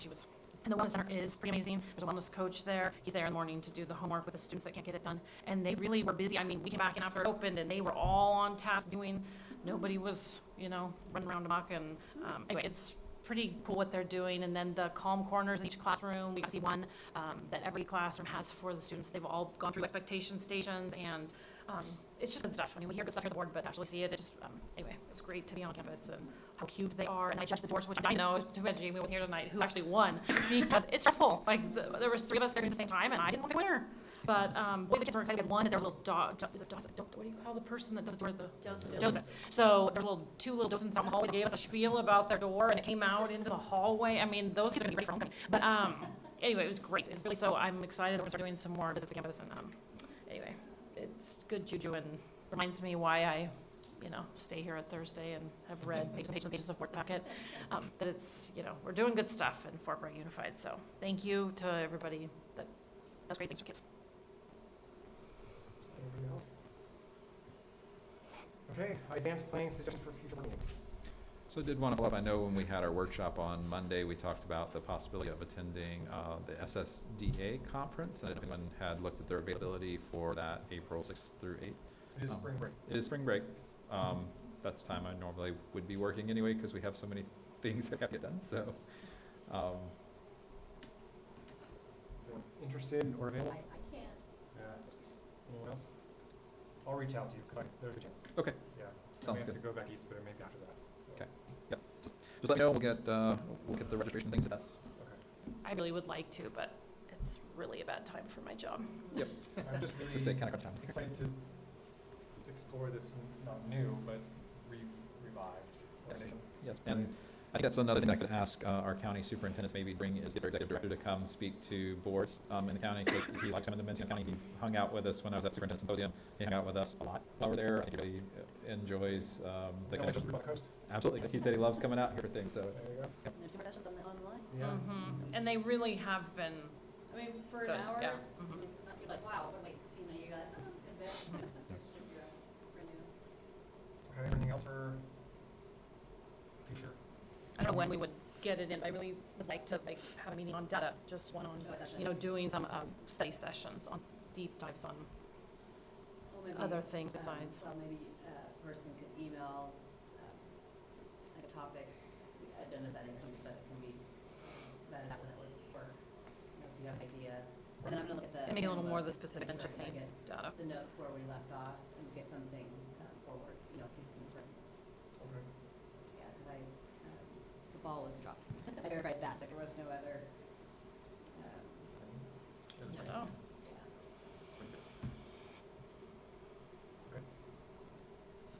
And then any other housekeeping? So it's on here about March 7th at 2:30. 2:40. 2:40. I'm saying 2:30 because the other two times are not normally in my appointment calendar. Atwood, for our 2 hours. Yes. With Nicole. With Nicole. And are we going to have homework for that? Do you know? Is there Uh, more meeting or? Yes, I think it would be to continue to review our cultural